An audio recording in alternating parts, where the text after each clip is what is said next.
It was a big day here at Stewart-Haas Racing in Kannapolis, North Carolina, but not a big surprise. The word had pretty much already leaked out in the garage area.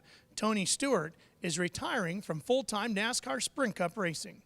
Next year will be my last year in the Sprint Cup Series, and it was a choice that was 100% mine. There wasn't any pressure from anybody.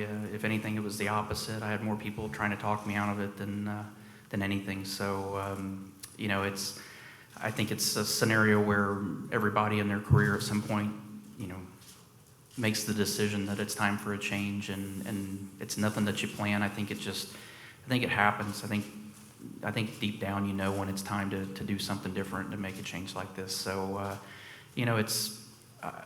it's kind of a bittersweet day. I mean, I'm excited about it, but at the same time, I'm sad about it as well. I think a lot of athletes and professionals get to this scenario and get to the point where they make this decision and don't really know what they're going to do with the rest of their lives. And I can say that I honestly have everything lined down and in place, and it's basically doing everything I'm doing now, just not driving a cup car. I'm excited that I got 2 more chances. I got 2 more big wins on the schedule that I still want to win, and that's the Daytona 500 and the Southern 500, and wouldn't mind adding another championship to that. So that this added year is not just a ride it out year. We're going to gouge our eyes out, and we're going to do everything we can to win races and win another championship. Drivers come, drivers go. It's just part of what you do in racing. And Tony is not only an owner but a driver. So this is, I think, a smooth transition, and it also allows Stewart-Haas Racing to navigate the waters. We got sponsors, we got employees. There's a lot of responsibility. So this transition is going to be something that this company needs to do, and we can prove that Stewart-Haas Racing is just not a one-shot wonder. It's one of these. It's a team that can go on, it can compete, and we're going to be here for a long time. And it'll be great to have Tony be part of that. Too often drivers, when they retire from the sport, just disappear. And as much as some people would like to see Tony disappear, he's going to stay around for a while. Once the announcement was made that Tony will be stepping out of the cockpit of the 14, the question is, who will be in the driver's seat?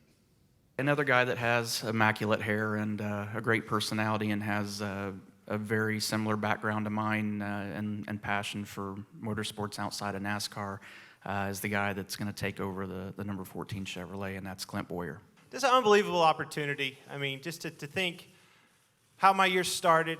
You thought you were set, you thought you were good, and then all of a sudden you're not.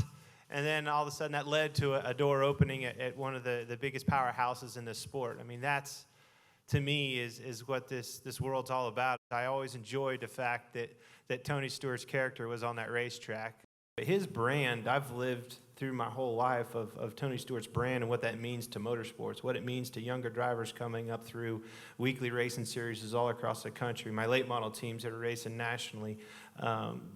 Attaching your name to that brand and building on that, the people that you can attract. I mean, just look at this powerhouse that he has helped create, and it's because of that brand of Tony Stewart, and the people flock to that, whether it's employees or partners or whatever the case may be. So definitely when I heard that seat was open, I was on board. They didn't have to call me.